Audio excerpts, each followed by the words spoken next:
All right, thank you all for coming. He'll tell you all the details, but I want to introduce Taiji T. Miyagawa, who's going to share his intro to the national question. So, welcome, Taiji. Thank you very much, everybody. I got a lot of stuff to cover. I was like a undergraduate cramming for a final exam last night. Some of the people know me. We've been really busy this last couple of weeks because we've been fighting this healthcare reform battle in the legislature called SB 770. And we're fighting it because the neoliberals in the legislature under Gavin Newsom, who is aiming for a presidential campaign run, has all of his Democratic Party lined up behind him to try to get gigs with his campaign. You know, they're trying to get gigs if he does become president, right? They have a guy running this group called Healthy California Now that is sort of his propaganda arm, commission that he set up to deal with healthcare. And anyway, like people like Tony here went up to Sacramento to represent the people, and we're advocating a single payer system. We think that a single payer system will bring health care for everybody. There's, in the United States as a whole, there's 30 million people without health care, and there's a lot of people in California that don't have health insurance, and so we're trying to push for that. And SB 770 has come up with a new fancy little Trojan horse catchword called unified financing, right? Which is basically a method they're trying to instill to codify the continued monopoly of private corporate interests into the healthcare system, so that the healthcare system remains a wealth extraction and wealth accumulation system, as opposed to a patient-centric one that actually keeps people from dying, you know. And I actually just fielded a phone call from the cousin of one of my best friends that died about 2 months ago, precisely because of this. He had over a year and a half low blood pressure, really low blood pressure, and for over 2 years they never diagnosed it. They didn't run him through all the testing, right? It wasn't until he collapsed and he went to the ICU they go, wow, this guy has kidney function problems. Why didn't you figure that out in the 2 years of running testing and stuff, right?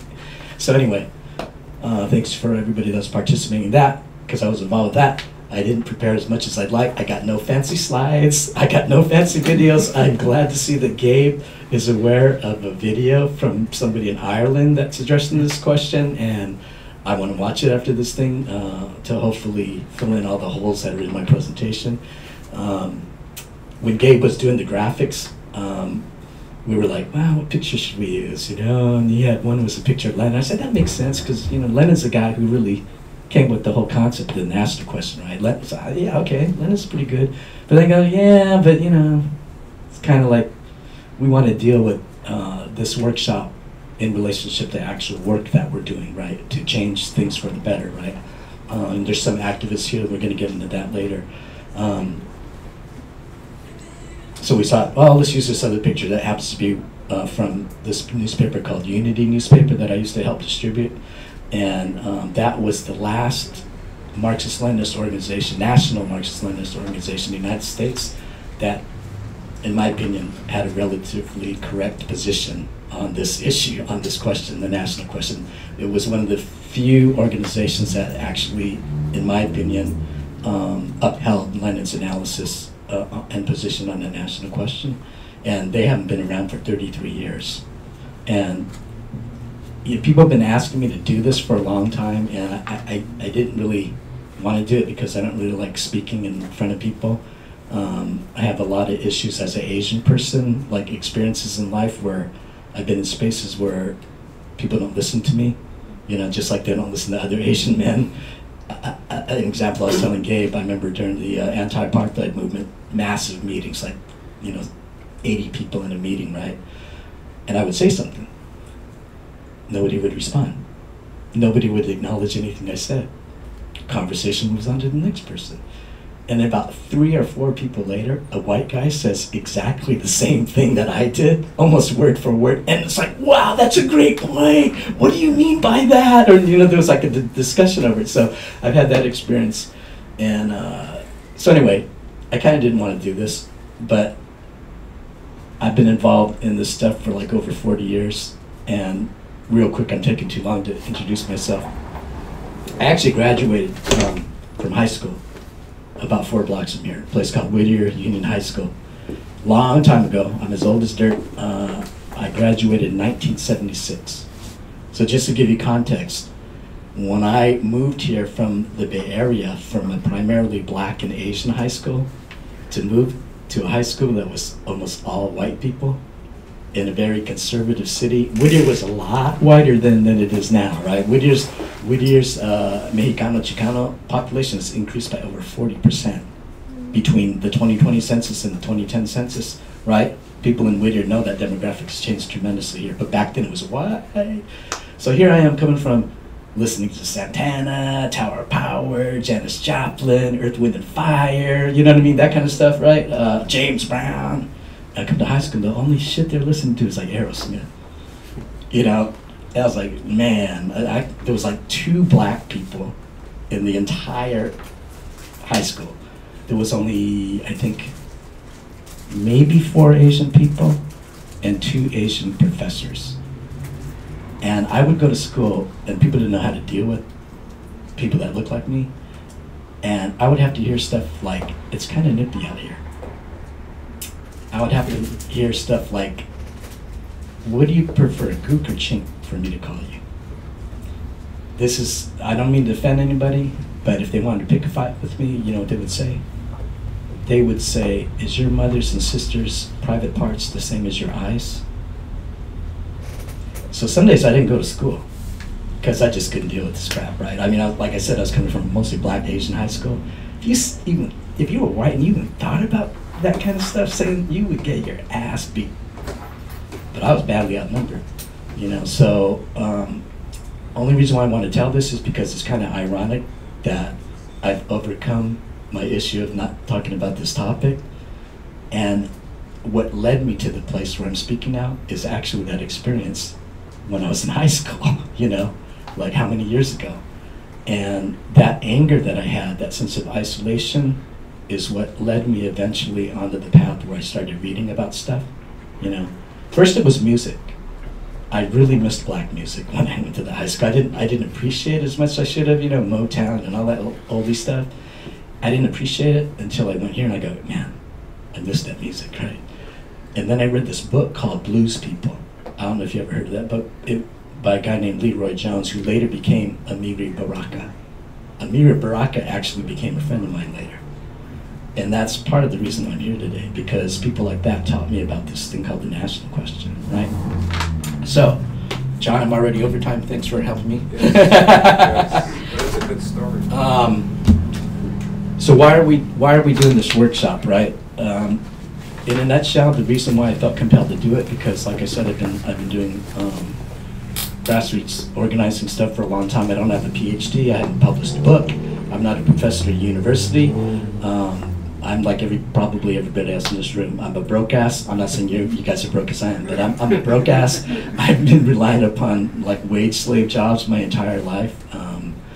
Some pay better than others. Right now I'm unemployed. I'm looking for another job. And that was another hesitation. I was like, I don't like doing this stuff because my name's going to be on social media. Nobody's going to hire me if I'm talking about fucking revolutions. You know what I mean? It's like then nobody's going to hire me if I'm talking about uniting the working class. I mean, right? So if you guys want to reshare this, just leave my name off of it, all right? Just like put it up there, but don't say who's behind it. You know what I mean? Because if they see that on the resume, they want to do internet search and like see this guy talking. Okay, just do me a favor, if you will. Thank you, appreciate it. But in my assessment, in terms of where things are at, I think we are failing ourselves, to be honest. I've been involved in different spaces around different issues. Lynn and I were talking about environmental justice. I mentioned the healthcare fight. I've also been involved in the housing struggle, like I know some other people have, trying to fight people from being evicted, fighting gentrification. And all of those fights, most of them I lost, to be honest. The building that we had, I wasn't able to fend off people getting evicted. I feel good that in some cases we got some people to stay. We did win some of them. But in the big picture of things, drive across Los Angeles, those market rate buildings are popping up everywhere like cancer, right? The healthcare fight that we were just in, we got outvoted 10 to 4 to 1.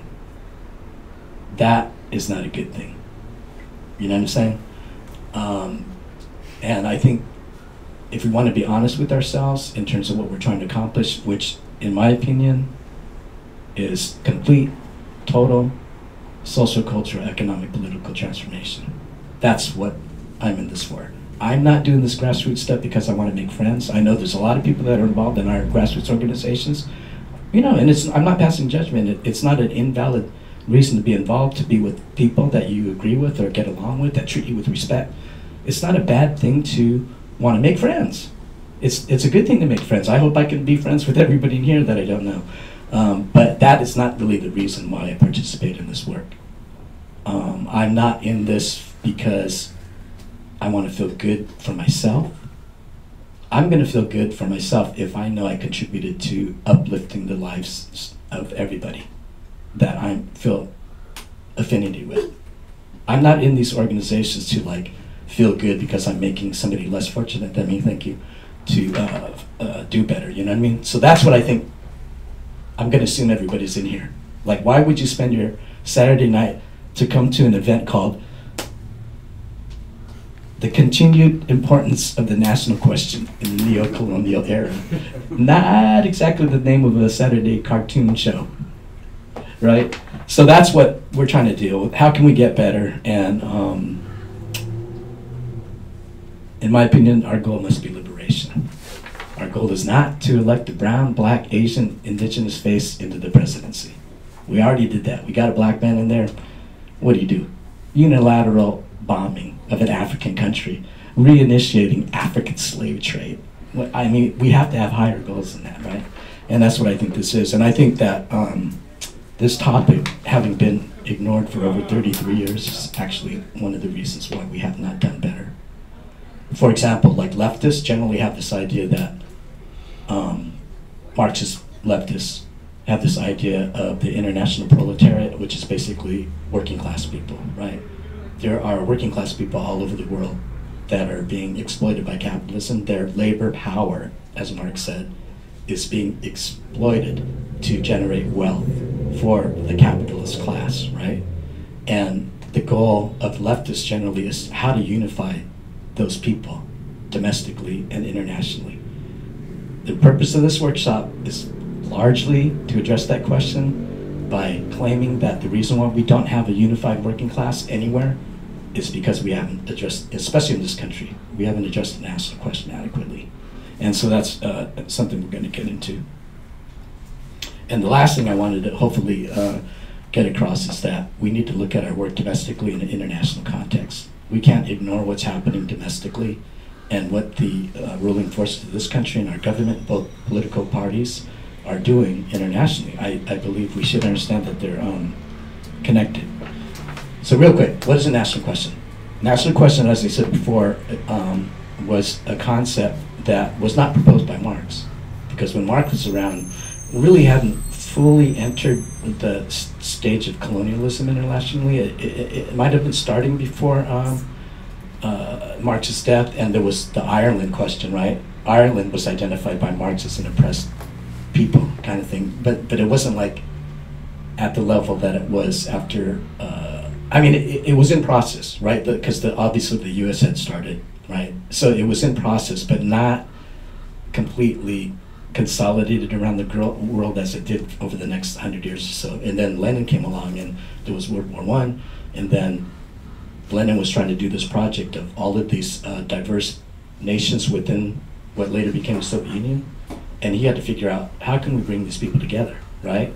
So he had to deal with this issue. How do you deal with these geographical areas that are, you know, with different histories, different language, different culture, and how can we unify them to form a new state that is to the benefit of all the working class people in that area? So that was kind of his idea. He says, you know, we need to approach this in a proper way, right? And that's how he came up with the national question, as well as his analysis that imperialism was a natural extension of capitalism, right? And the drive for profits, drive for more profits, the drive for more profits, you know, the drive for more markets, more resources, right? So beyond the confines of a single country, or even a couple colonies. It was now a global vision of domination, right? And that's what Lenin identified as imperialism. So the point about this workshop is that the national question is inseparable from imperialism. The national question has to do with capitalism moving into a single country to occupying other areas around the world. And that would include colonization, right? So Spain was one of the first major colonizers here, right? Cortez came to Mexico, brutalized the Aztecs, and Spain started saying, oh man, there's all this gold in the Western Hemisphere. Let's keep sending more ships over here. Let's extract the gold. You know, natural resource extraction and everything, right? Spain was big at bringing African slaves to the Western Hemisphere, right? And that continued with the Dutch, the French, the British, and other European colonial forces, right? So we're full on getting into this colonial era, right? All the way through Africa, all the way through Asia. Hong Kong was controlled, China was controlled by Britain, right? Magellan went to the Philippines. Some people weren't cool with it. When he tried to go down south in the Moro nation, the Muslim area, they weren't having that. He never made it back to Spain. And to this day, we can talk about the Philippines. That part of the Philippines has never been colonized. So, in a nutshell, the period of colonialism started changing to a new era called neocolonialism, when all of these people that were colonized in Africa, Asia, Latin America decided, you know what, we're kind of sick of your shit. You know, you came over here, you raped our women, you killed a lot of our people, you set up shop, and I'm seeing your ships go in and out of these ports, and you're taking all of our shit out of the country. You know, all of our silver, all of our copper, all of our gold, all of our, you know, all of our natural resources like leaving the country, and none of it's coming back to serve us, right? And you set up this government that I don't have any access to participate in. I have no say in the policies that you're developing, right? And our people are not doing very good since you moved in here. In fact, in a lot of ways, it was a lot better before you got here, you know? And so people started going, hey, you know what? Why don't we get rid of these? Is that be okay if I cuss every now and then? Does anybody have a problem with that? Because I feel a lot more comfortable, you know, if I could just cuss, because sometimes it just comes out because I'm pissed off as all fucking hell, you know? I mean, anger has driven me to this point, okay? So the people in the colonies are going like, hey man, I'm not down with this. This is some fucked up shit, you know what I mean? I don't like you raping my wife in front of me, you know?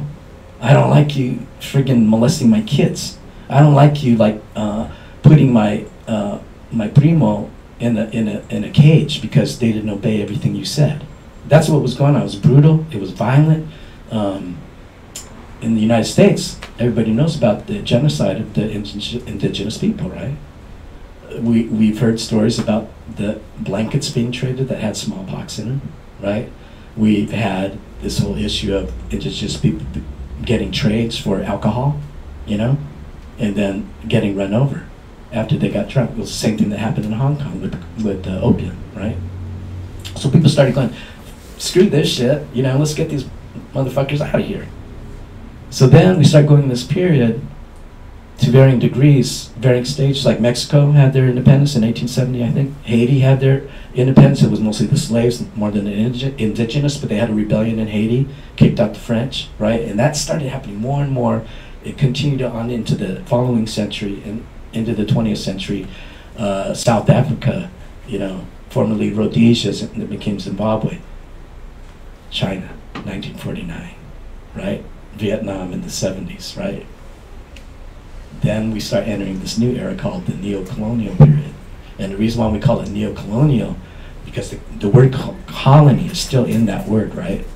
But it's not the same anymore. Back to the Philippines. Philippines, even though the Moro people in the southern Philippines were never conquered, the rest of the Philippines became a colony. Remember this guy named Ferdinand Marcos? Was a dictator. He was Filipino. But he was doing the bidding of the US imperialists, right? To this day, you know who's running the country now? His son. Ferdinand Marcos Jr. is running the Philippines now. What is one of the first things he did after coming into power? The U.S. military now has access to minimum 5 Philippines military bases. Okay, we need to consider this, right? The fundamental economic relationship of the Philippines to the colonial forces in the world, in this case the United States, is still the same. Even though we have a Filipino face doing the administrative work, they're running the government pretty much almost like a proxy for the United States. Same thing in South Korea. You can go down to a lot of countries that have U.S. puppets, right? So neo-colonialism, just in layperson's terms, the way I understand it, is you have the same fundamental colonial relationship with the power, the main internationalist imperial power, but you have a different face running the show. Okay, and that correlates with the difference between this idea of earlier capitalism and colonialism, which was called liberalism, right? There was kind of this idea, laissez-faire capitalism, you ever heard of that? Laissez-faire capitalism, this idea that, and you still hear it every now and then, oh, just let the market forces determine everything. You hear that in the housing thing, right, John? You hear, Cermeño, you hear this thing where, let the market decide rent rates for renters, right? If we have more inventory of housing, that somehow magically the rents will go down. Has anybody seen the rent go down? Any renters in here? You see how much market rate stuff is across this friggin' land right now? And nobody's rent's going down. You know what I mean? It's a bunch of bullshit, you know? But they sell themselves and they spin this stuff to rationalize the destruction of our communities, displacement of our communities. The guy that was heading up SB 770, Scott Wiener, people that are involved in the anti-suspecting fight, we hate that guy. You know why? Because that guy has advocated Sacramento central control over local planning.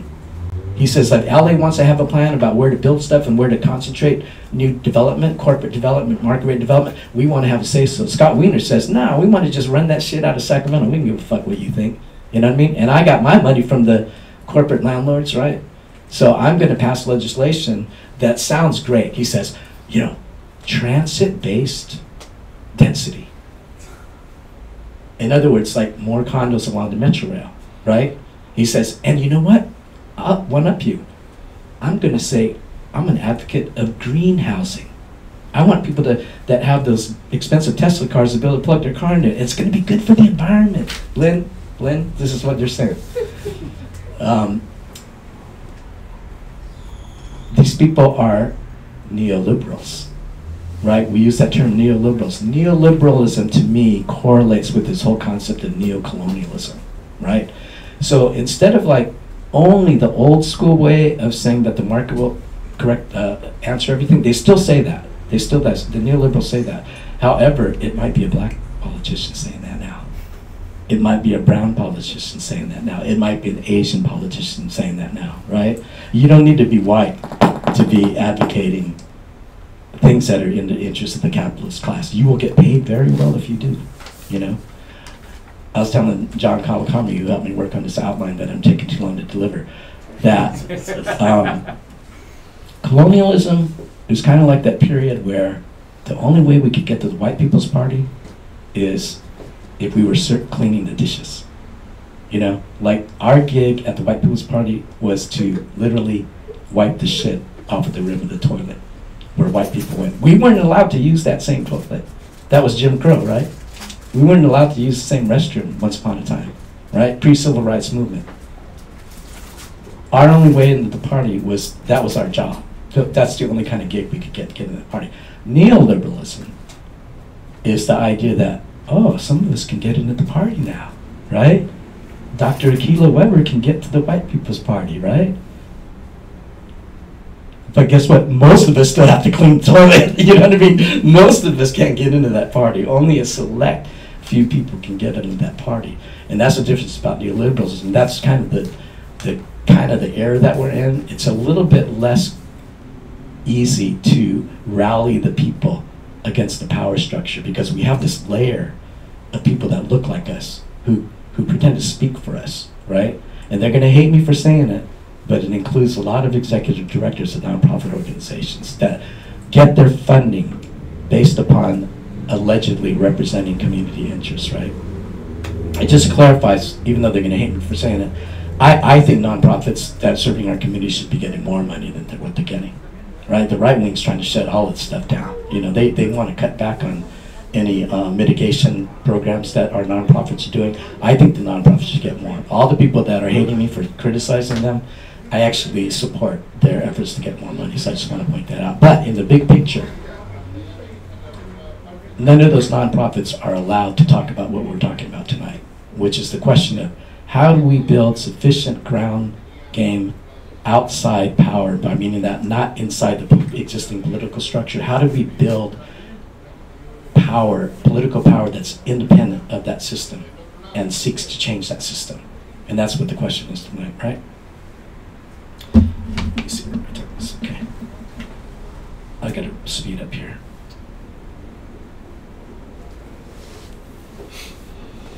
So we're in a period of neocolonialism, and we are in a more or less ideological battle against neoliberalism, right? The idea that everything is going to be fine if we get black, brown, Asian, Indian, indigenous faces in the political structure, right? That's not what's happening here, because we have to get it back to what is capitalism, right? We have to get down to what is imperialism.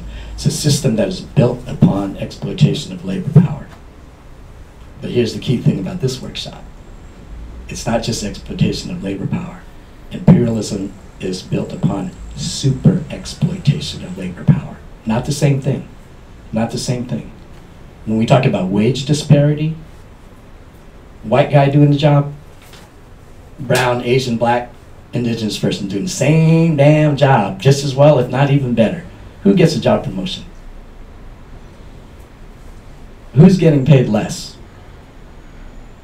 And this is beyond the poorest of jobs. The event we had a few weeks ago with Code Pink about China is not our enemy,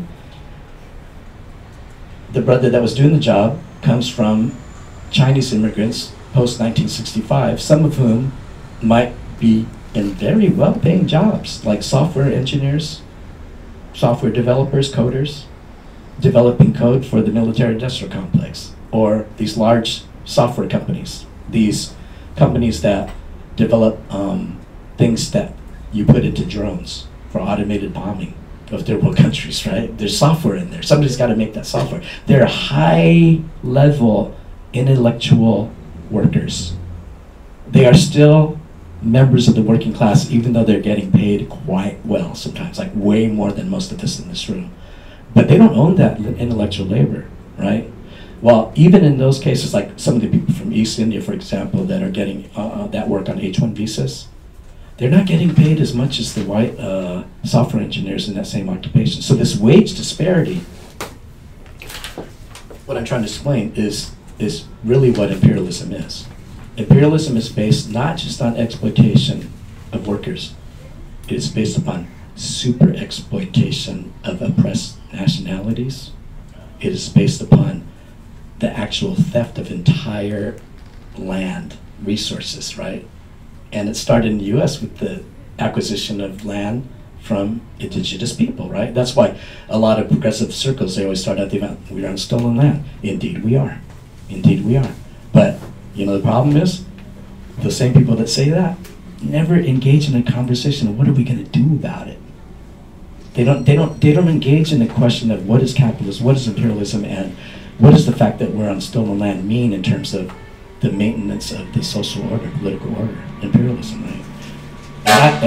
So the concept about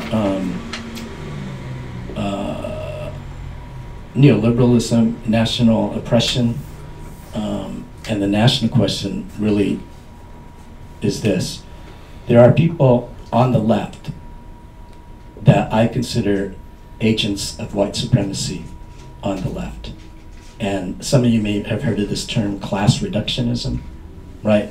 So everything is reduced to class, right? They say, well, yeah, we acknowledge that racism and discrimination exists, right? We know that there's groups like the Klan and the neo-Nazis and people that attack black people, like racist police. We know that's all bad, it's all bad, it's all bad. But they don't address the national question because they think the national question is sort of the side, lesser issue. And I'm saying exactly the opposite. No, it's exactly the opposite. You're not going to unify the class by not addressing inequality, right? You're not going to why should I if I'm an Asian worker, and by the way, most Asian people are working class, by the way, for those that subscribe to the model minority myth. For those that subscribe to the model minority myth, it's a lie. The majority of Asian people in the United States are immigrant, and they are working class, meaning they have no control over their livelihood other than exchange of their labor for wages. And the wages they get are less than white workers in the same occupation. That's super exploitation. That's what slavery was. How did the U.S. get rich so fast? How did the U.S. get so rich so fast? Slave labor, genocide and taking over the resources of the indigenous people, right? Later expansion of the Southwest, right? And later importation of Asian labor that still goes on today, right? They make more money faster because of super exploitation.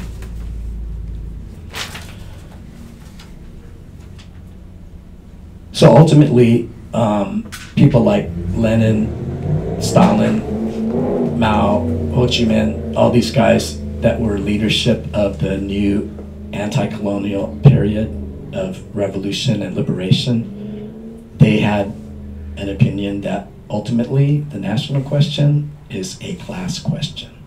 It's not an idea of racism. It's not about, oh yeah, a lot of people have bad ideas about us. A lot of people have racist ideas about us. No, it is a class question because the reason for our oppression, and it's systematic as it is because somebody's making a shitload of money off of that, right? They're accumulating great wealth and power off of that super exploitation. It's a material condition that our people face. That's what is reflected in racist ideas, right? It's an actual concrete physical relationship, right? So when people talk about, oh, we're going to put racism to the side and the national question to the side to unify the working class, they're actually wrong. Because, and the reason why I say it's white supremacy, because they're sort of like ignoring the fundamental nature of our existence as oppressed people here. We're the reason why this country got so strong.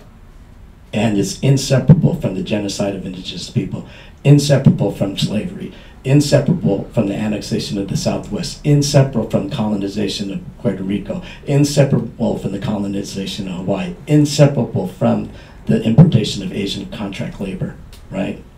And near slave wages across the board that many of our people face to this day. So in response to this condition in the neoliberal era, I mean, I'm sure a lot of people, activists here, had this, had to run into this state. Well, what about, how should we respond? We want to unify our Black, brown, Asian, indigenous communities, right? There's this idea of like black power that was popular, right? A lot of people doing that, Chicano power, you know, yellow power and all this stuff. And within that response, there was also this thing called nationalism. And, you know, there's sectors of Chicanismo. It's a very broad term, right? But within that can include nationalism, right? Within the Asian power thing can include nationalism. Within it, within the black power thing, that can include nationalism. What do I mean by nationalism? Well, nationalism also includes white supremacy, right? This idea that white is right. Hitler was a nationalist, right? They called his party the National Socialist Party. It was a nationalist party because he conceived of the German nation as rightfully belonging to the Aryan nation, right? I mean, Hitler was a nationalist. So we don't want to be like him, right? There are certain people in the black liberation movement that are black nationalists. Louis Farrakhan probably could be identified as a black nationalist. Malcolm X, before he went to Mecca, if anybody knows the story of Malcolm X, he was a nationalist. If you listen to early Malcolm's speeches, he's talking about the blue-eyed devil. Farrakhan still says that, right? You know? Farrakhan's a little broader. He kind of puts a lot of energy on Jewish people, you know? But they're basically nationalists, right? I think before that I got introduced to Marxism-Leninism, I think I was a nationalist. When I went to that high school and went through the shit I did every single day, mind you, not every other day, not 2 times a week. It was every single day I had to deal with that crap. I hated all white people. Man, I figured, what the hell's wrong with these people? And I thought it was all white people were like that, right? Until later, I read this white guy, Marx, and I go, wait a minute, I kind of agree with this shit, you know? How can he be bad? He's a white guy. Wait a minute, hold on, I gotta figure this out. I was like, so what does that call it? What's the word for that? When you run into an idea, it's disconnected, right, from your previous thinking? Dissonance? Dissonance. I had cognitive dissonance when I read Karl Marx. I had cognitive dissonance when I read Lenin. What the fuck, this shit makes sense to me. What the hell? Isn't he a white guy? Wait a minute, what's going on here, right? You know? Malcolm X, when he went to Mecca, when he came back, he said, damn, what the hell? I met white people in Mecca that were really cool. You know? I met Asian people that were really cool. He came back and he started talking about, I don't think the stuff I was saying before was accurate. I don't think it's all about the white man is the devil. I think there's another way. Oh boy. Some people didn't like that. Martin Luther King, when he made that sanitation workers strike support speech, what was he talking about there that was different than previous speeches? He started talking about the working class, and he started talking about internationalism, not just civil rights. He starts thinking, you know, maybe we should take a look at what those people in Vietnam are going through. Maybe we should take a look at, maybe it's not cool that they've been dominated by foreign elements, you know? Maybe we should consider supporting them. Ooh, that put Martin Luther King in some trouble. Fred Hampton, did you guys ever seen videos of Fred Hampton? Black man, right? Remember the Black Panther Party, right? Some people might characterize Black Panther Party as nationalist. No, they weren't. No, they were not. Black Panther Party grew out of the Malcolm X that went to Mecca. Black Panther Party was internationalist. Black Panther Party distributed, like it or not, with the critique of the Cultural Revolution since then, in retrospect, but they were passing out Chairman Mao's Red Book when I was in high school throughout the Bay Area. You know what I mean? They were having meetings with people in Chinatown, you know, the Red Guards, right? They were internationalists, the Black Panther Party. So don't let people tell you they weren't. They were internationalists. And the internationalism has to do with looking at what you're doing and how it relates to what people around the world are doing. Whose side are you on? Are you on the side of the colonizer? Or are you on the side of the country that's trying to get liberation from the colonizer, right? I advocate internationalism, right? I do not advocate nationalism. There's a difference, right? I advocate the working class position as an oppressed nationality. That means I'm not advocating the control of a market, which is what nationalism, the way I understand it is a bourgeois capitalistic ideology that strives to control part of the marketplace for your own gain. You know what I mean? And so if you look at old history of bourgeois revolutions, they were nationalistic. They were promoting things like the culture of society, the language, the history, and all of that stuff. But the aim of it was to actually exploit working class people under the name of that nationalism. You understand what I'm saying?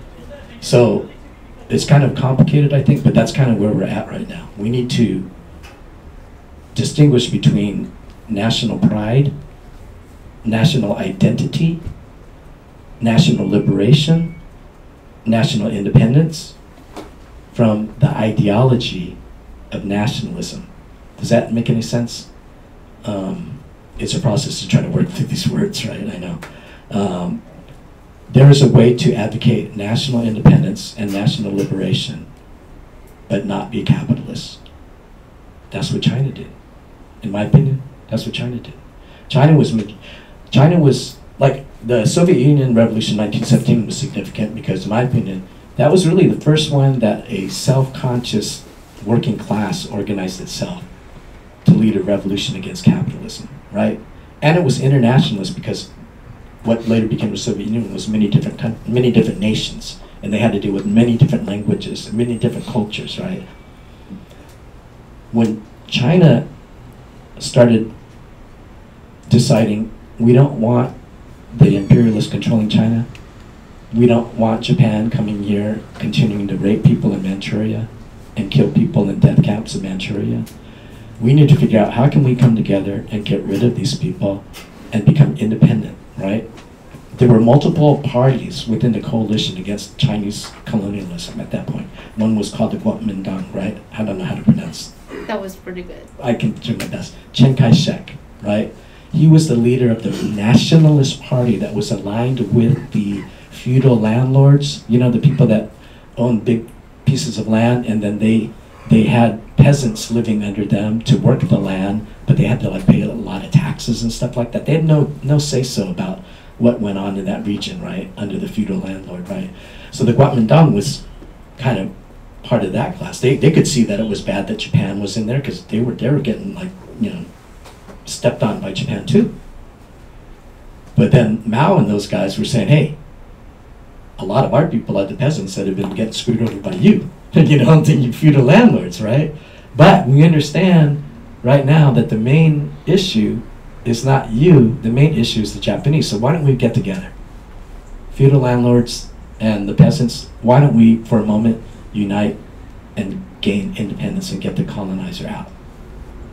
So the Chinese Revolution was significant because even though there was a proletariat in China, very small compared to the peasantry, right? But those guys were smart. They knew how to like bring it all together in what they call the United Front against colonialism. So China's significant because even though they had a small proletariat, they were able to take the ideology of that was in the interest of the proletariat and lead a revolution with that ideology, right? So that's the same thing we're talking about here. To not be a nationalist means that you're trying to represent, and you advocate liberation, but you're advocating for the longest term interests of the majority, which is the working class people. Most people are working class, right? You can be for national liberation and not be a nationalist. That's what I'm trying to say. And China was an example of that, in my opinion. Okay? Almost there, John. Thank you. So, in a nutshell, I just wanted to contextualize where we were. I think you guys all know this stuff. It's not like I'm giving you new information. And let me repeat that I don't think any of you should listen to one damn thing I say and follow one thing that I've said blindly. You know, I'm not with that, man. You need to do your own research. You can listen to everything I said. Do your own critical study. Read the damn books, you know, and see if anything I'm saying makes sense. If it doesn't, criticize it. Let's have a discussion. Let's have a debate. You know what I mean? Blind followers, that shit's out the door. We're not going to figure this stuff. I can't figure this shit out. That's why I'm doing this thing. I'm telling you guys, I don't know what the fuck's going on. I'm trying to figure it out. Like, I supported the Robert Mugabe-led revolution in Rhodesia, in Africa. Later became Zimbabwe. My heart's broken because I don't feel that they were able to accomplish what they originally meant to do. Like, you don't hear about, oh yeah, Zimbabwe's going to become the largest economy in the world in 10 years. That's what people saying about China. All the numbers point to that fact, right? You can't say that about Zimbabwe. I don't know what happened there. We need to figure that out. We need to study that, right? Some people here were leading a discussion about Walter Rodney in Guyana and stuff. I love that one group that I went in here because we were reading some pages out of the book, and what inspired me the most about it was not so much that I learned something about the country he was talking about, but it was his methodology. He was trying to analyze the nature of classes in that country. He was trying to put it in historical context, what had come before and what was happening now, and trying to like connect all of those things up and the dynamics of what social forces were in the best position to move things forward and how should we organize them, right? None of this stuff can be figured out by any one of us. I don't give a damn how smart you are. There's too much data to collect. It's too complex. It's too uneven. We have examples of China who lifted 850 million people out of what is internationally agreed upon as the definition of poverty in 42 years. 850 million in 42 years. Do the math. I'm horrible at math, but my calculation is that amounts to more than 20 million people per year across that 42-year period. In the United States, we don't even have a conversation about lifting 1 million people out of poverty over a 10-year period. We don't even talk about that in the United States. That's some pretty wild shit, right? So is it any question why we don't talk about China in the United States? Oh, we can talk about them. They commit genocide against Uyghurs. China, they're anti-Muslim. They massacre and imprison Uyghurs. And they're about to invade Taiwan and drop bombs and kill millions of people in Taiwan. That's what you hear about China, right? No discussion about how the hell do you get fucking 850 million people out of poverty in 42 fucking years? This has never been done in human history. Don't you want to learn something from that? Maybe we could try to do that here. And we're not even allowed to talk about it, right? We're in a bad situation. Every other month, I'm reading an article about how the bee population, you know, bees, honeybees and shit, that pollinate, that are the reason why we have food. There's a die-off going on. How are we going to keep going without food? And we're not talking about why is the bees dying off the way they are. What the hell's going on? Well, they run some studies that are financed by the pesticide companies. They say it's not pesticides. I'm going to believe that because the research is funded by a pesticide company, right? We're in the 6th mass extinction right now. We're still trying to get through this COVID. I appreciate people that are wearing masks, by the way, and I'll put mine on after I finish speaking. And there's also sanitizer wipes here when we pass around this mic. We're on the verge of a world war with China. And it's not just about China because there's a lot of people that's going to get caught in that crossfire. It's not just about Chinese people getting killed. And we have some of us have relatives in China. Their lives are at stake right now. So we need to talk about all this complicated stuff, and that's what tonight's for, and I took too long. I know I'm over time, but I wanted to open up for discussion. That's pretty much all I have for now. Thank you.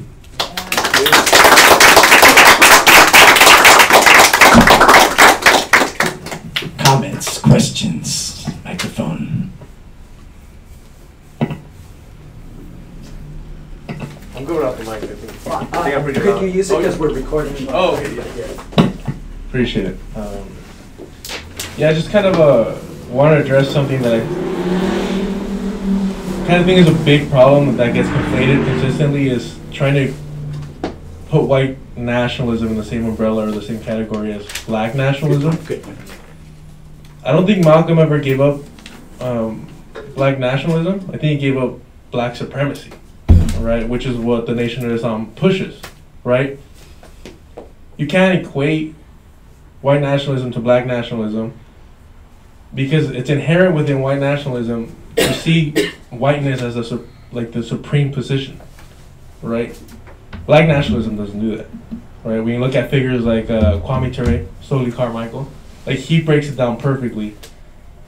Why black nationalism is necessary, right? Because if we were to kind of embrace the concept that it's the working class, which it is internationally that we have to liberate, right? The issue with that within the United States and these borders is that the white working class makes the majority of the working class, right? So if there was... Does it, or is that demographic changing? It's changing, but it still does, but even within... Because the problem with that argument is that while whiteness is going to become the minority, that's when you combine every other quote-unquote minority together, right?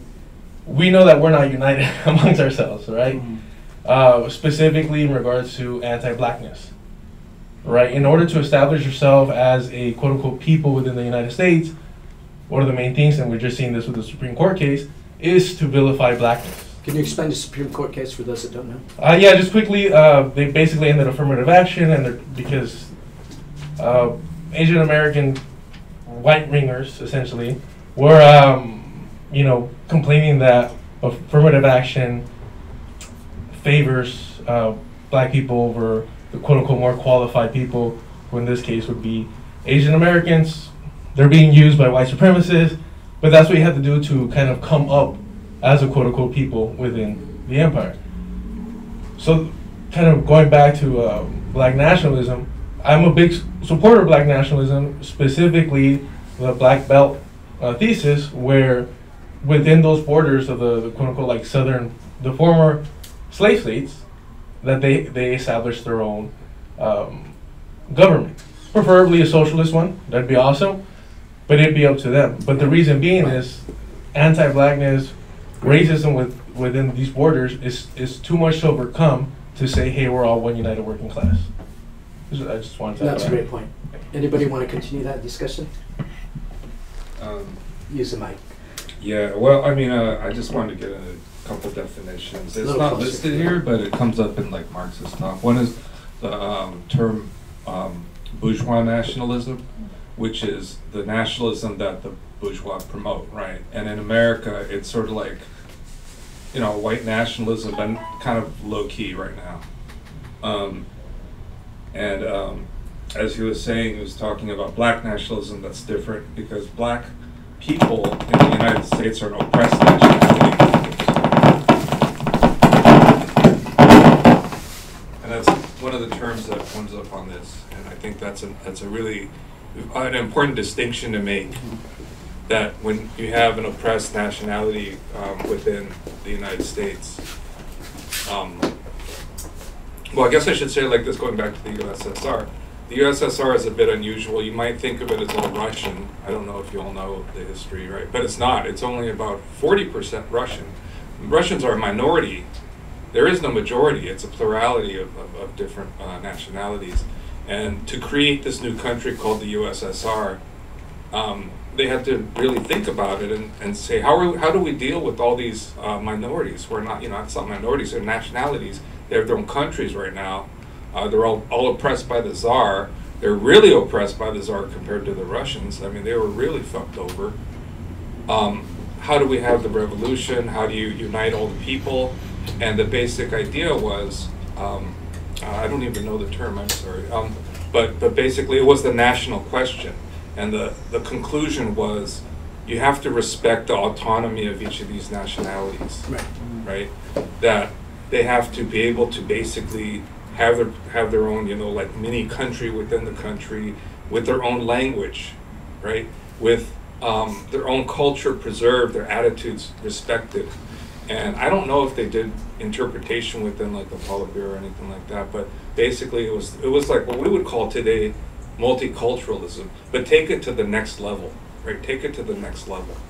And in a way, the way I look at it is what they were doing was dealing with a similar situation to the US, but they came up with a completely opposite idea. Instead of assimilationism and wiping out cultures, but maintaining like a labor caste system, they said, no, we're going to respect each of the nationalities. And that's like, when I think of national question, that's what I think of. The contrast between the US style, which eventually got adopted by the Nazis, and then the USSR style, which is different, and eventually was influential in places like China, right? But that's so. Anyways, I blabbed long enough on this, and I want to go to the next person. I should hand off. So I agree with you to a degree. I just want to clarify. I identify nationalism as an ideology. So racism, sexism, those are kind of like ways of thinking, right? Ways of thinking. So, but I 100% agree with you to the degree, like for example, if I had to pick between a colony in Africa led by black capitalists of that country against the larger colonial power, I absolutely would support that fight, even if it was led by the bourgeoisie of that country, nationalists of that country. So I agree with you 100%. But it is different than an ideology that comes from the interests of the working class. Do we, you know what I mean? No, I hear you. I don't think that those things are. I don't think that those things are necessarily contradicting among themselves, especially in regards to like the early stages. We don't want to get into that utopian thinking that the international revolution is going to be overnight. Right. We're going to have enclaves of liberated areas, right? And within those, there is going to be a certain need for nationalism with, to combat, propaganda, not just, physical force. One thing that I did want to address, kind of going off of what you just mentioned, one of my friends, his family's from Afghanistan. So when we have conversations about communism, early on he was very kind of like, no, they invaded Afghanistan, this and that. And that led me to like start studying a little bit more about the USSR, because as much as we have to learn about them, I think the specific situations within the United States is so unique that trying to kind of bring over too much of that is unnecessary and very confusing in a lot of ways. But yeah, big populations of the USSR remain very heavily Muslim, and then Lenin spoke about like, no, they need to remain devout to their religion. It's not like they were trying to, whitewash, the religion. You see this a lot of like in Dagestan even to this day. Yeah. So I think it is, it's a really complicated issue. Like I'm pro black nationalism, but I'm against, I think I've heard some of the older guys here mention like Chicano nationalism. I'm devoutly against Chicano nationalism. Because Chicanos I don't even think is like a legitimate grouping of people. Especially their claim to like the Southwest, because actual indigenous people live there to this day, and the only reason why Chicanos are there is because of Spain's expansion, and they needed bodies over there, right? Come to a future workshop in this space on the Chicano national question, and we can discuss that. 100%, but I just wanted to kind of address that it is a complicated issue, and it's very unique to each person. Right.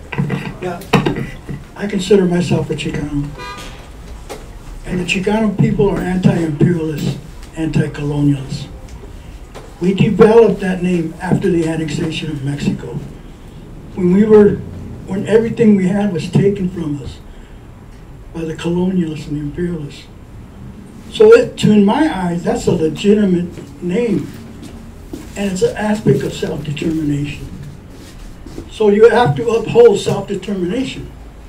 You can't go around and erase this whole period of Chicanismo and Chicano people. We exist.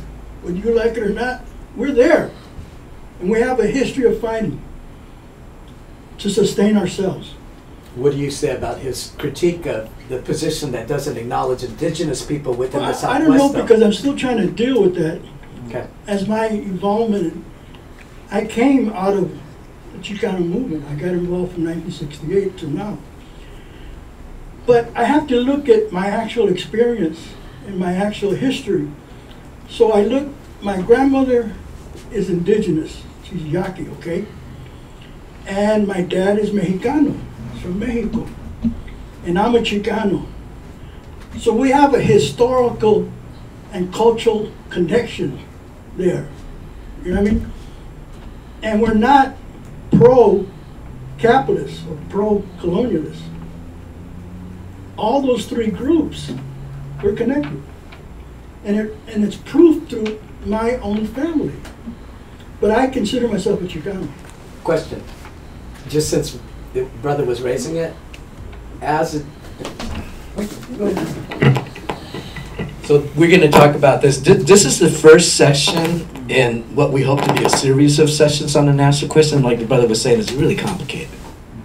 And there's no generalizing from one country to another. Every country's different. You know what I mean? Our job is to deal with this country. Nobody from anywhere around the world is going to figure this shit out better than we can. You know what I mean? We have to figure this stuff out, right? Acknowledge your position, respect each other, remain civil, and let's talk it out. Because I have to ask to what your point was.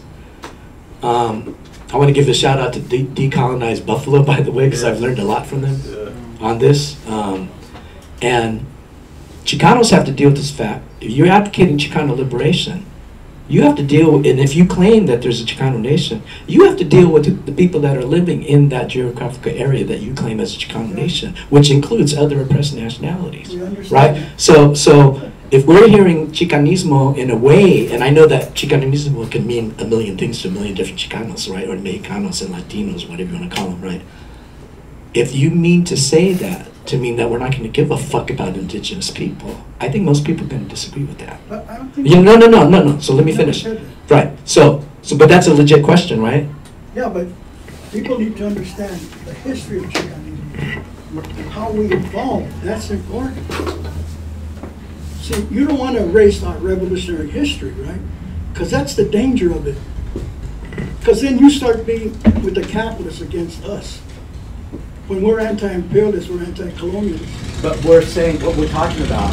Yeah, I'm just saying the dangers Right, and I agree. of not acknowledging Chicanism.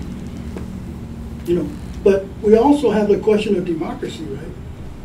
So, and we uphold the sovereign nations of Native Americans. We uphold those. See, people don't understand that. You know what I mean? If you go to ATN stuff, August 29th movement, Marxist Leninist, on the national question, we talk about that. And when we were doing mass work, we always supported any Native American people that were subjected to any kind of racism or murder. So we were there. So it wasn't just a theoretical question, it was a practical question.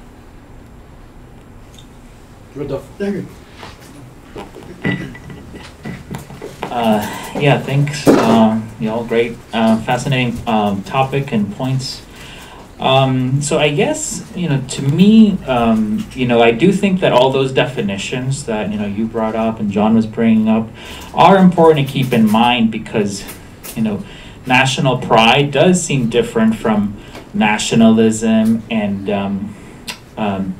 national supremacy beliefs. So all of those, perhaps they exist on some type of range that we should be thinking about when we're talking about those issues. I guess for me, I think of nationalism as, I think it's a response that we kind of as people, as humans, kind of have to an outside threat, like yes, it was mentioned, they were trying to, in this, United States, pushing different acts of violence, say on people that were identifying or had roots in indigenous or Mexican communities, so maybe that became a basis for the social grouping of Chicano, and somehow the word nationalism got in there. So I feel like that kind of process probably plays out pretty much anywhere in the world. So I think it does make sense, though, to think about all the nuances in each case. However, I also think that, so I identify as a socialist, and I think that one of the key tasks for the future, just in light of everything Taiji was saying about where we are overall in 2023, say even just with climate change, I feel that one of the tasks of those of us that want this liberation that we talk about, I think we should try our best to attempt to go beyond this concept of nationalism, because it feels as if though it is a barrier to progress of the entire so if you want to think about it, of the, say, humanity, right? So I think in those kind of terms. So I don't have any, I am from Mexico. I feel some sense of pride, but I don't feel nationalism. I wouldn't die for Mexico, or certainly not for the United States.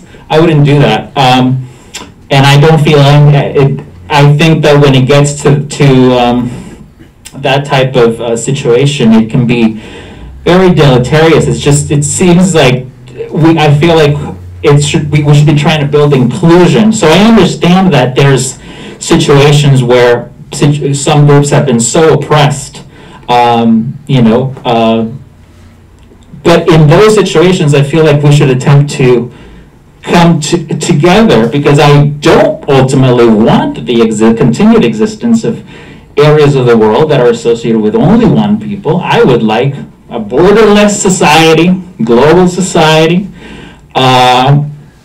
and where people can affiliate with one another.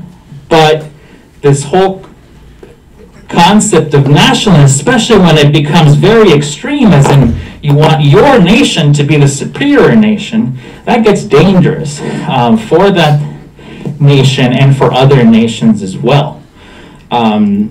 So I don't know, I just feel that we should attempt to go beyond that, if that makes sense, in our daily organizing. Hello. Cool. I have a couple things to say.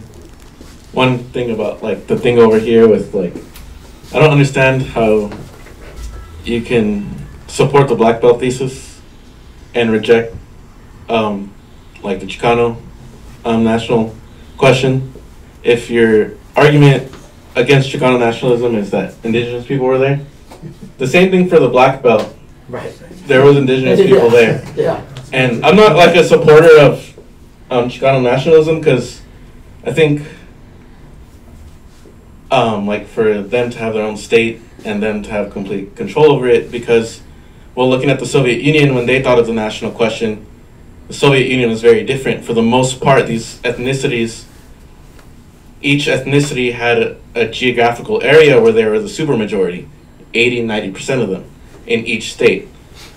Here, you know, we have, you know, descendants of slaves, African people who've came here after because of imperialist violence, Southeast Asians here because of imperialist violence, Chinese and Indian people here because of imperialist violence, Jewish people here because of the Holocaust. We have Latin American and Central American people here because of imperialist violence, especially in California, but the entirety of the country, Hawaiian people, Puerto Rican people, our whole country is just people here because of imperialist violence. Yeah, good point.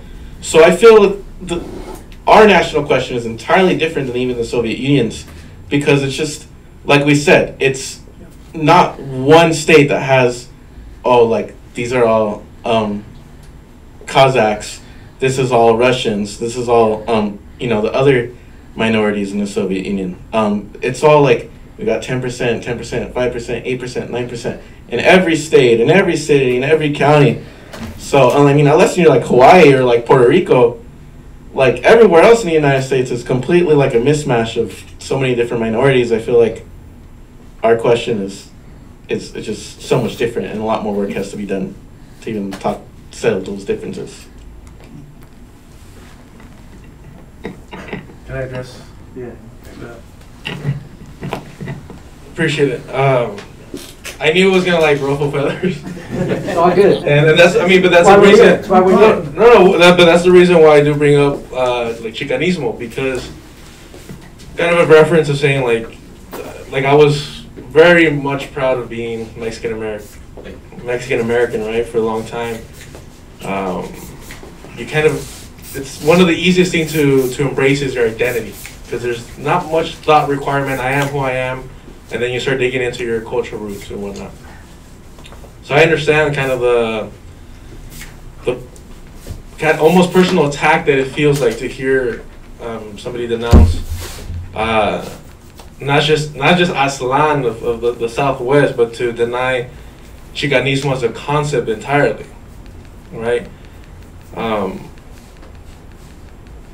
We're mestizos. We're children of colonization, right? That was our first label, mestizos before Chicanos, right? So we haven't even dealt with the realities that we're the bastard children of colonization, right? And the complexities within that. Once you look at like the Spanish caste system and everything, right? Chicanos come in all shades, right? Why is that, right? And kind of even the colorism within it, right? But that's a whole like more complex question of who are we and what does it mean to descend from native people and descent from the colonizer, right? The only reason why Chicanos, Mexican Americans, are in the Southwest is because the Spanish Empire pushed people out there the same way that Manifest Destiny pushed out Anglos into Texas, right? Before that, you have these mestizos being pushed out there in order to combat the quote-unquote Indio Bravo, right? The unruly natives, right, within the Southwest. That's the only reason that we're here. Now, we've been here long enough to where we have certain roots within it. But to say that that gives us a right to a land is saying that the Irish have a right to the East Coast, right? Because at one point they were also indentured servants. So you can make that argument as loosely as you want, but here's the key difference of why the Black Belt thesis should be supported, whereas land should be rejected, is African people did not choose to move anywhere. It was not their choice to be pushed out there. They were forced to be there. Now, if you want to say, oh, well, what about the native populations in there? There is a rich history of native people and African people that goes back since day one. Because African people were fighting for their own liberation from slavery from the beginning, and they were aligning with native peoples within that area. Now you could point at something like the Buffalo Soldiers, that they were used to combat native people, such a small minority, and it does not rule out the fact that they were still slaves, that they were being forced to do this, right? So that's why I can support one and not the other. And to assume, and this is where the anti-blackness within, Mexican American community comes in, to assume that black people cannot be native to themselves, goes to show what we even conceptualize as native, right? The indígena, right? To be indigenous. And the way that Chicanos, Mexican Americans, glorified and romanticized that aspect of it, which resulted in butchering and silencing actual native people, right? So you might say,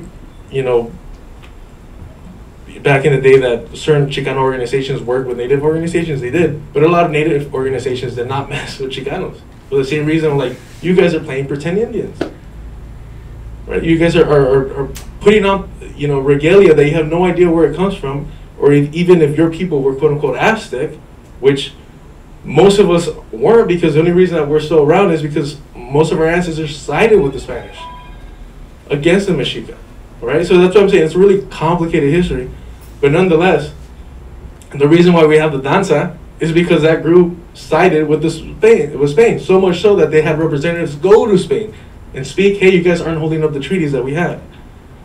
It's super complicated. But yeah, I support, black nationalism. Let me make it simple. Because I think that's the problem, okay? Everything is based on practical experience. So where I live, Riverside, there's a lot of Chicanos there. They have dispersed from LA.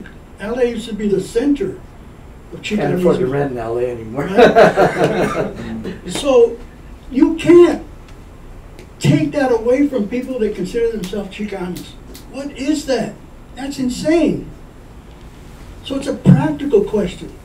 Where I live, we have a group, a renters credit group, union group. We try to include everybody in there, all nationalities. But the objective conditions do not allow that. So we end up with a core group, mainly Chicanos and Mexicanos. Because that's the actual experience that's occurring. No matter how much we want it to be multinational, no matter how much we say, come on, join us, let's work, we're renters, we're together.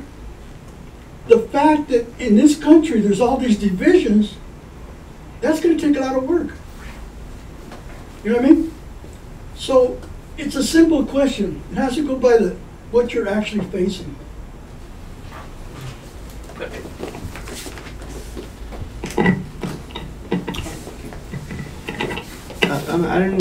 I was thinking, just bringing a few things up, like that would be like productive to think about. Like, I always feel like that people try to make this into a moral question of whether, like, should this be done or that be done? What's the what's the morally Marxist thing to do? Even like that's kind of whatever. Yeah. But I always feel like, what if there isn't like enough people from a nation in the United States in a certain area? Are we going to expect them to do what they do all by themselves, or is it something practically you're gonna need something different? Like, I feel like a lot of these lines, like, people want to keep them in this like small time area where this might have been possible at some point, but maybe it's not possible anymore. Like some of those situations might have to be dealt with. I feel like, when people think about land back, like, you know, things like that. Like, how is that going to be practically implemented? Like, sometimes, like there is nations who are going to, like nations today who, you know, fight for their own sovereignty and like to sustain their sovereignty, and like that's a real, you know. But I feel like some people, I don't know. Sometimes we have these conversations, or at times where I feel like maybe we shouldn't be having these conversations yet, you know, or like maybe, I don't know.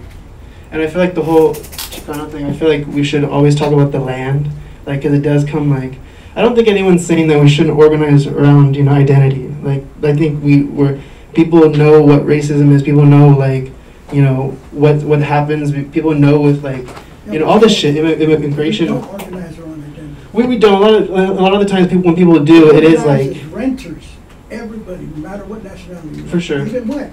We have Trumpers there. Right. And what distinguished us from the Trumpers did not know how to lead that struggle. Right. All they would was blame the governor. We led the struggle. We won victories. So now the Trumpers are quiet. And nobody follows them anymore. When Trump was president, they none those apartments. Not anymore. Because we took up day-to-day struggles, day-to-day issues, including everybody. It becomes a class question, right? You know what I'm saying? Yeah, so the national question is a class question. Let's let him finish though, John. Thank you. I guess I was thinking more like, it's thinking about land, you know, like ultimately it's like when I think about the national question, I think about whose land is it, like, you're right, I don't necessarily think about what identity, you know, should be validated or whatnot, you know. I don't know, like, maybe that's not, I just had a different thing in mind, like. Let me go a little bit further, just small. Let him finish, John. John, let him finish. This is the democratic discussion. No, I don't know, like, what interests me about the whole, you was mentioning decolonized Buffalo, when he was talking about, like, the roots of, like, indigenismo and, like, with that ideology kind of behind it, where it almost, like, it's rooted from, like, Mexico in a sense, where it's, like, it was a strategy, a political strategy to, like, kind of make it so everyone was indigenous, you know, there's no need to address people, or it was also, I don't know, there's a whole history to it, you know, but I feel like that's kind of, you know, we have to address that in, you know, what we see in Chicanos today, right?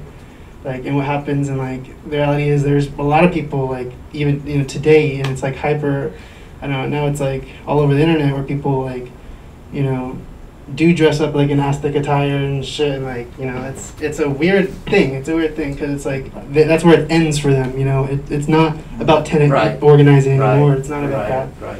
So I just feel like when I think about, like, I say I'm a Chicano still because like I feel like that is something that is not only about like self-identity, it's also about like the political like ideology behind that. You're right. It is anti-imperialist. It is anti-colonial.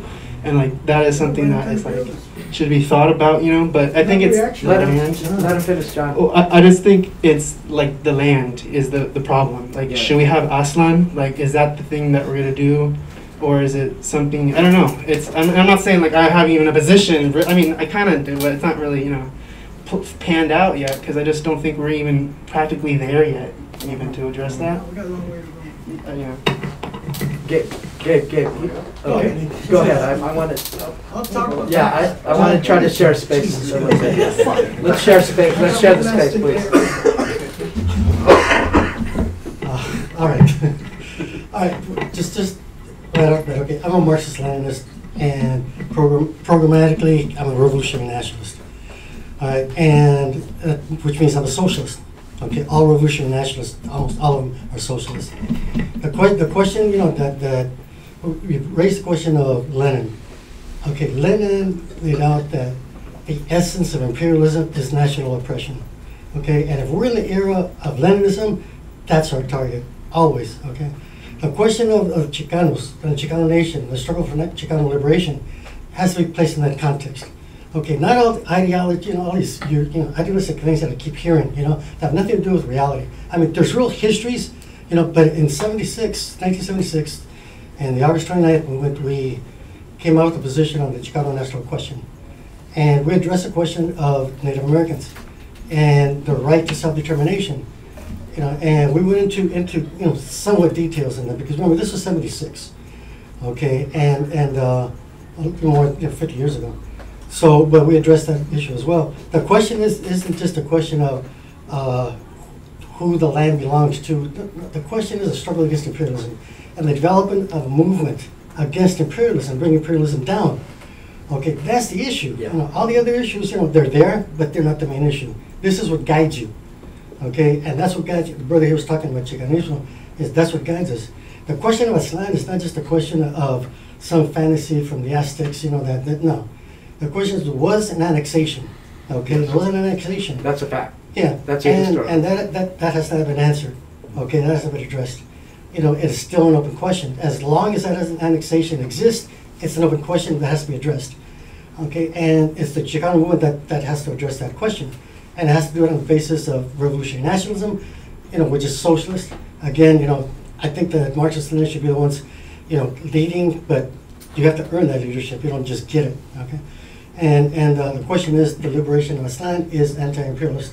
I think that anything that undercuts that, you know, is really, you know, helping the struggle, helping imperialism. I'm sorry. But you don't undermine a revolutionary movement. You don't undermine a revolutionary nationalist movement. Okay, I don't care what your ideas are, what you don't undermine it, because right off the bat, you're laying out where you're at. Okay, you're picking your side. You know, and you wouldn't do this to the Sandinistas. I mean, you know what? You can't have a revolution where all these indigenous people are saying the same. You know, throughout Nicaragua, you know, or the Salvadoran Revolution. You know, you don't do that. You know, there's a revolution movement. You support it. You build it. You join it. You know, because it's anti-imperialist. You know, and all this other stuff. You know, just excuses. You know, they're excuses to not address a revolutionary struggle. That's all. I got one last one. This is a simple one. Now, I think 2 weeks ago in Riverside, there was a group called the Black and Brown Coalition. They were fighting to uphold the Voting Rights Act. There's 5 wards. Each ward is a council district, right? So that coalition developed a map where 4 of the wards would be majority Latino. Well, it was built together with blacks and other minorities and progressive whites. We won that. So for the first time, we're going to be able, if we get the right candidates and if we're organized, we're going to have a majority in the city of Riverside. You know what I'm saying? Because we work together.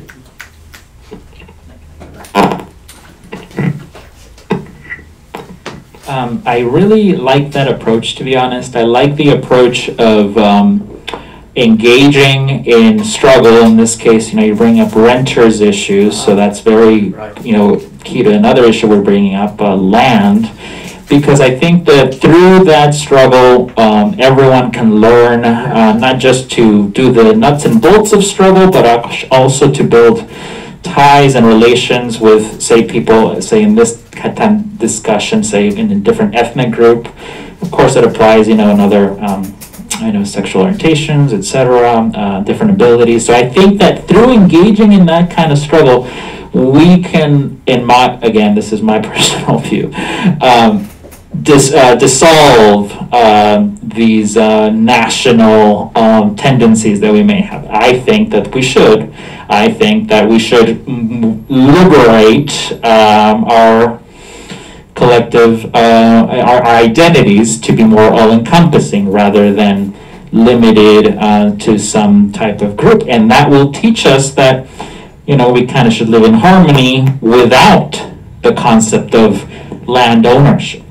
Land ownership is, you know, because there's discussions, who owns the land? I don't think anyone owns the land. I think that we happen to be on a planet that is a very tiny speck in the universe, and somehow through evolution, we got something called a human. And there's some different groups that kind of went in different ways as they were spreading around the world, and then, yes, some colonized others. But ultimately, those are historical events that need to be overcome through a new, I think that, yeah, like you used to use the word transformation. So I really think it's through that. I think that's what we should do. I think we should build through struggle against those concepts that were developed by the capitalist system, like racism, and demolish them, dissolve them through our efforts for collective liberation. So no more land ownership. Sure. Can we share the mic, please? Thank you. I guess just kind of like continue on what you said, and also go back to the beginning of like the session. What you began with was that we are trying to like build this revolution, and we are trying to unite the working class, and then we can't do that because we have to deal with the national question first. So that's kind of like, you know, like we have all this talk, but that's like really where we're trying to go from here. And then I just have this like in my mind, and I'm still trying to work through it. So I'm just like going to like blab a little bit. So it's like, we are like addressing like the national question in order to build like a united movement for the working class. But then there was a comment earlier from you about like if like Africa is to led by African bourgeoisie, you would still prefer that over in the bigger context of anti-colonialism, right. anti-imperialism. Yeah, and then and if that's the only option that yeah. exists at that moment. Yeah, and also like thinking back to like the revolution in China is that they united with the bourgeoisie first, kicked out the Japanese, and then they worked on having like a working class revolution. And same thing, I guess, in the Philippines nowadays too, is that they are the national democratic movement is like working with national bourgeoisie to kick out the foreigners, the imperialists first. So I guess, I don't know, like that's what I'm struggling with, is just like exactly like which one. Like if we're trying to build like a united front, but then do we try to like unite through this like national thing, or do we try to unite, should we unite more as like working class, if that makes sense? May I? Yeah. So this is to speak to this point and Rodolfo's point. Yes, if you're a humanist, some people say internationalist, some people use that horrible, scary word, communist. The no word. Your ideal is we don't have borders anymore. You might have had a lineage going back to Mexico. I might have had a lineage going back to Japan. Who knows what cave we crawled out before then, right? You know, what four-legged animal we came out of the ocean, whatever, right? You know, as far as I know, we all came from Africa. That's the oldest bones they've found so far. The geological information, archaeological information points to that direction, that originally we all came from Africa, right? So, to your point, and Rodolfo's point, and I think we might have more agreement than not, it's a process. We have nationalism, we have bourgeoisie within oppressed nationalities and oppressed nations, and we have working class people within those nations, right? And we have to deal with the reality of various classes. You have bourgeoisie from an oppressed nation, and you have the bourgeoisie from an oppressor nation, a larger, stronger, more powerful, colonizing, imperialist nation, right? They're both capitalistic, but one's a very strong capitalist, the other one's a very weak capitalist, right? So from the idea and aspiration of one world, one people, one planet, yeah, I think we want to, that's what the goal is, right? But in the process, you have to put everything in the context of the big picture. Is it moving it forward? Like I was talking to Gabe before we started tonight. China. I don't care what your analysis of China is. I really don't. I mean, I do, but I don't. Because even if you think, like, there's a big thing on the left, right? Oh, China's capitalist, man. They got Jeff Ma. They got these rich capitalists now, and the workers are being exploited. They have to put nets outside of the what's the name of the place? Foxconn, so that the workers don't commit suicide. Because if they commit suicide, they can't be exploited to make the stuff anymore, right? And they pack them in like sardines in these temporary housing things, right? Before they go back, you know, home to their peasant parents' place, right? What am I trying to say? I don't care if you think that China's capitalist or if you acknowledge them as a socialist with specific Chinese characteristics. That's kind of the difference, right? Doesn't matter. I don't care. When China has independent trade agreements with African nations, and those African nations are saying, yeah, China's getting something out of this deal. We're giving them some of our minerals. But guess what? Unlike the IMF that used to come in here and cut these trade deals, and the high interest rates they used to charge for us that we could never get out of, China's helping to build a railroad that we never had. So, yeah, China's getting some out of it, but our end of the deal is a lot better than the one we were getting with the white man, with the white colonizer. So in that big picture of things, regardless of your view and your analysis, right, of China for people that have never been there, by the way, you know, in the big picture of, like, say if you consider that the U.S. is the main global power. I mean, the U.S. military is the largest polluter in the world. Talk about climate crisis, right? U.S. military is the largest polluter on the planet, right? In the big picture of what you see about the U.S. imperialism, when China has an independent trade deal with African nations or Brazil and other Latin American countries or other countries in Asia, that's a setback for U.S. imperialism, regardless of what your opinion is about China as a socialist or capitalist state. Can you guys agree with that? I mean, they can't get into that African country anymore easily because that country has an independent economic relationship with a former colonized country. You see what I mean? So that's part of the big picture process. I just because you brought it up, and then like it's just like going around in my head, and I just had to get it out. It's like it's basically like regardless the analysis for China. Your point is regardless of the analysis on China, the countries in the global south, be Africa, Latin America, they are having better trade deals with China than they could have gotten from Europe or US, etc. Is that that kind of sounds like free market to me? I don't know. It's just kind of like, you know. Yeah, it is. You know, I had a discussion with a friend of mine, and I told him, look, they're a socialist country. Socialist countries do business. Okay, that's all. They're doing business. You know, it's not an imperialist relationship. You know, they're doing business on an equal basis. You know, and China's doing it totally different. They're going there. They're helping them develop infrastructure, which African countries need in order to be able to develop their industry and their trade. They're putting railroads and roads so they can get to the ports. You know, it's not imperialism. You know, socialist countries can do business, and that's what they're doing. And just one more thing, I was talking about revolutionary nationalism, and in the practical sphere, I'm going to be working this brother in Southeast LA on political campaigns. So, I mean, you know, what it is, well, how it reflects itself in practical political work. He and I obviously disagree.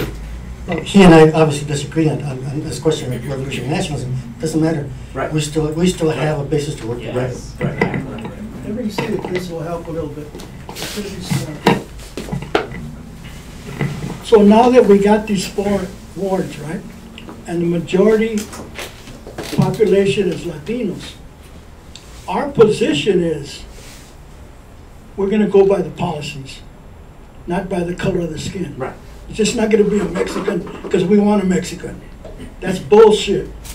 You hear what I'm saying? If it's a black person, if it's a white person, that's what we're going to support. Based on the policies, it's going to make the quality of life better for the people that live there. You see how simple that is? You don't got to get into a big theoretical thing. Right. So that's what, and plus we're not going to get any money from the lobbyists. We're going to exclude the lobbyists. So we're trying to build that revolutionary base that we need, right? Yeah. Where the people, the grassroots, the working class, the most oppressed people begin to take state power and local power. Thank you. Real quick, sorry.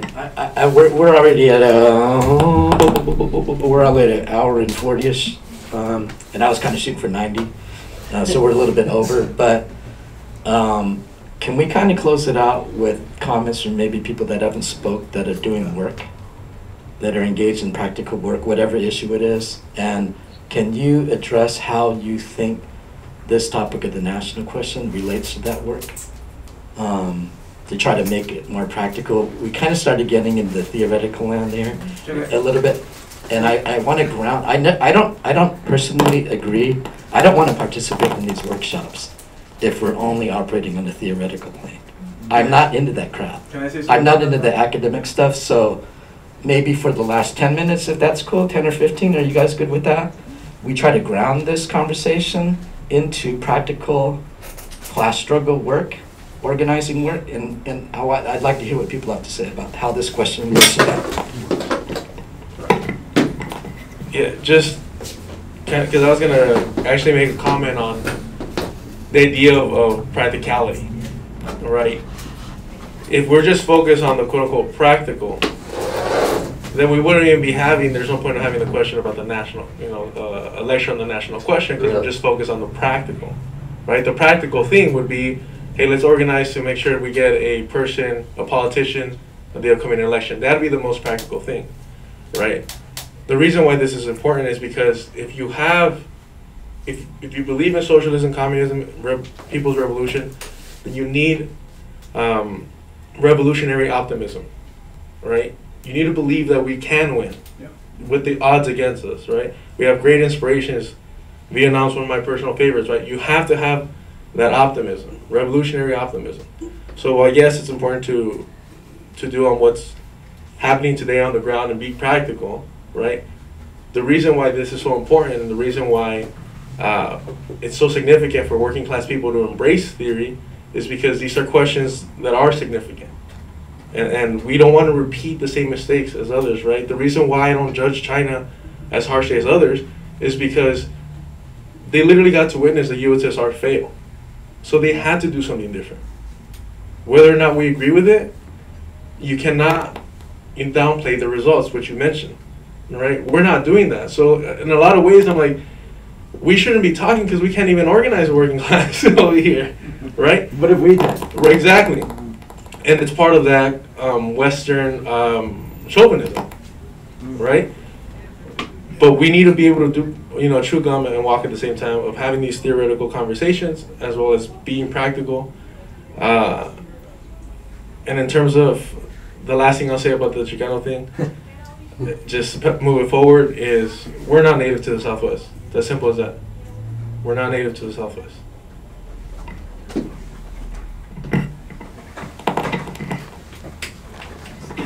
What kind of work are people involved with? Can we speak to that? And is there any relationship between the topic of tonight and the work that you're doing that you can see? Anybody?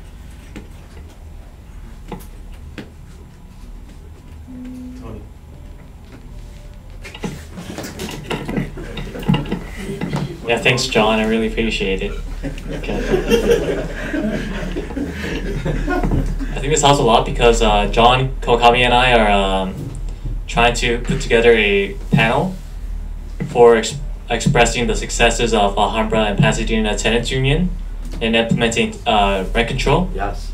As an attempt to try to kickstart the Roseby Tenants Union that has been inactive for around at least 2 years.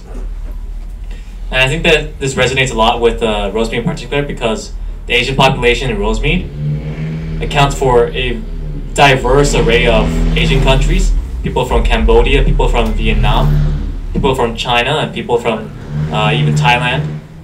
And it really puts into question of how we're going to unite these people into a common cause. And this doesn't even take into account the 40% of Rosemead that are Latinos, who are from Guatemala or Mexico or also even Venezuela. So that's what we're working on pretty soon. Is there anyone else? Related to that, I'll give an anecdote from yesterday. So I'm currently involved with this mobile home park in the city of Paramount.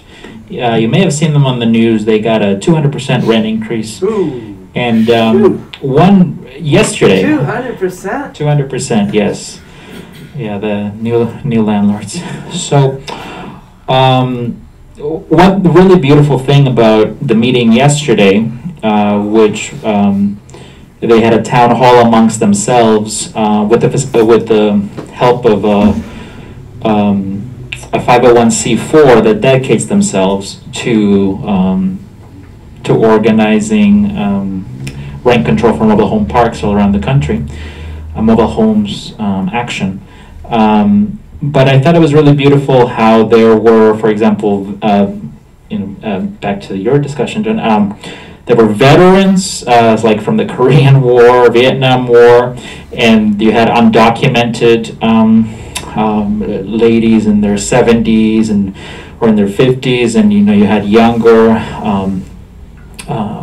perhaps they would identify as Chicano, and it was just really beautiful how they had not really even spoken to each other, especially the veteran white veterans with the undocumented people, and they actually have a Trump flag, and so, but it was beautiful to kind of see them come together around this issue to help all of their group, and I think that again that can really help to build the solidarity that I think we're looking for. So we say this is a renters group. That's what we say. Right. Yeah. Our group is a renters group. Not a Mexican that or includes Chicano. everybody. Yeah. Anybody is a renter is included. Right. So that's how we approach it. Go ahead, man. Wait. Okay. I used to work at a school before I started interning at AQMB. And within the high school, I did notice a lot of inequities. And to be fair, I enrolled in that high school when I used to be in high school. But coming from a faculty perspective, I don't have my bachelor's yet, by the way, but I was just a student worker. But coming out from a faculty perspective, I feel like I can see it more clearly. So when we talk about these issues, I feel like it resonates with me on a personal level because it relates to the very day-to-day things that I see within my community. Can you share some of the inequity and equality things that you've seen? Yeah, so oftentimes there are high school graduates that don't try to apply for financial aid because they're unfamiliar with it, and there are some students that don't even speak English that well, and I remember trying to speak to one of the students that spoke Pashto, and I tried to use Google Translate to connect with her, but she couldn't read in Pashto even though she was 14, and and I was told by her teacher that in her country, women don't go to school until they're 12. So, I think it's really insightful to be able to talk about this in theory, and then to see it in our lives. So it's very applicable to me and my experiences and my community's experiences. Mike, Lim, you have anything to say? You do stuff. Does this relate to anything you do at all? Or it totally doesn't have anything to do with it? Yeah. A little closer. Yeah, some of the work I'm doing lately is around healthcare. We're all about CalCare. And, there's obviously inequalities there with, minorities being the most affected. And yeah, that's definitely a product of capitalism, white supremacy. Also work in anti-racism. Lately, focusing on anti-Asian racism, anti-Asian violence, and I'm still learning a lot about the root cause of that, but I'm learning more and more. That's also connected with white supremacy and imperialism, capitalism as well. And so connecting it all together.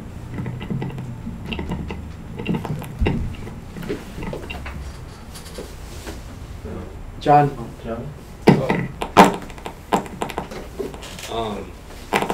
Presently, I don't know, I'm working on an API for CalCare.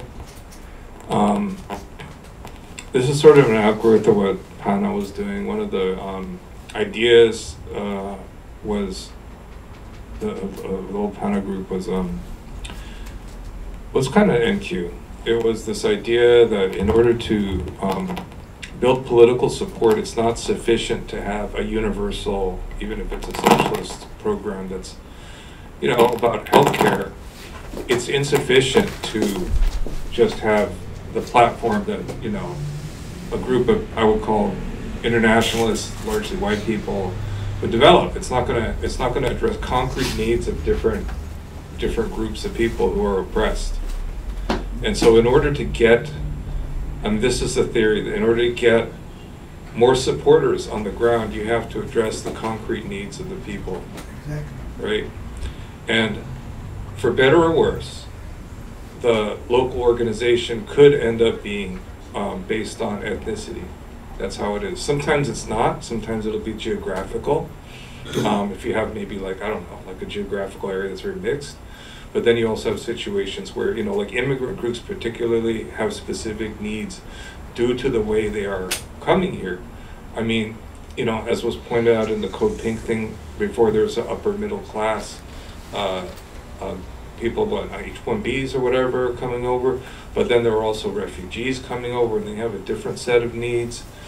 You're going to have another situation where, I hadn't really considered situations for many Filipinos working in healthcare.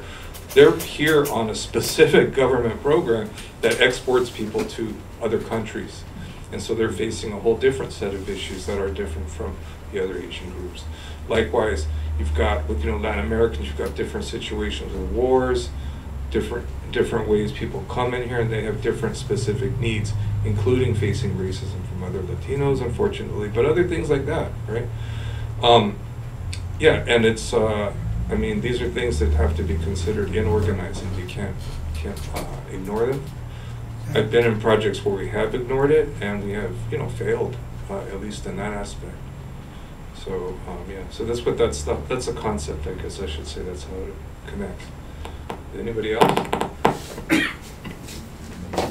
Anybody here doing any mutual aid work? Some people are doing housing. This is mutual aid, so how about we give a round of applause to the host of this event? Midnight Breaks all day. Let's give applause. Amazing space, small but significant, right? We're talking about international global issues here in this small little room here. Thank you, thank you. What do you think? Honestly, everything John said, I was about to say. And I think a lot of these groups, before we started, me and Taiji were talking about a group out in Little Tokyo called J-Town Action. And again, they don't say, only Asian Americans come organize with us, but that's the geographical region. So kind of like you were saying, that's who shows up. And because of that, because they have that common link, a lot of them are Japanese American, they come out. And for 3 years, they've been coming out every week. So that's why I see the NQ as being so important. Common interest. Yeah, common interest, and they're trying to address the needs of the people on the ground in their geographical region, again, where they just so happen to be majority Japanese American. And same thing, the Brown Bears, Richie and Frank over there are part of the Brown Bears, and again, they don't say, only Latinos can organize with us, but that's the geographical region in East LA. So again, they have, dedicated members that come out and try to address the needs of East LA. So, we do need to grapple with that question, and there is good things to be pulled from the NQ, and I agree with what a lot of people said today. I do agree with what you said today, but also when you were organizing in the 60s, you had numbers that we would kill for today. So we need That's true, huh? Yeah. So we need So I'm a, used to that, and now it's a lower level. It's harder. Well, that's what we're trying to change. that's it. So this might be part of how we change that, right? Yes. So I'm going to close out because it's already time to go get a drink. It is Friday night, right? I hope this was helpful. I hope it gives some people food for thought. The email list is what we're trying to build because, like I was alluding to before, we're going to try to do some more workshops in next month on the 22nd. We have marked on the calendar. We're going to try to get into the nitty-gritty of Indigenous people national questions. We're going to get focused on that more so than the Chicano national question in July. And then in August, we hope to get into the mud with the Chicano national question, whether you like it or not. And we're going to have a debate and discussion about that. And then I'm hoping to bring in somebody that has a perspective on the African American national question in September, I guess it would be, right? So we're looking at having a series of these, and then the email list has to do with as sort of a side project for people that want to do more study on this, like read some Lenin, read some Mao, read some history of revolutions, anti-colonial revolutions. Maybe Walter Rodney would be awesome. I'd love to read more of his stuff. The guy's brilliant. So have more reading material, and then maybe we can meet here on a weekend, talk about it, you know, or Jitsi or whatever works for people, and continue the discussion and put all of our minds together to try to figure this stuff out. Because I think that we have to make it bigger. We have to figure out how to make it bigger. We cannot be satisfied with losing. If the goal is to win, we've got to figure out how we're going to win. And I don't think it's that easy to figure out. All of this conversation, we had just a little bit we were touching upon. It's very complicated. But if we have civility, and if we honor each another's life experience as valuable, our family's experience, and all the people we're trying to work with, all the people that aren't here tonight, I believe that we can move things to a significantly better level than where it is right now. That's the faith that I try to have. That's the optimism I try to have faith in. So thank you everybody for coming. Let's keep the conversation going.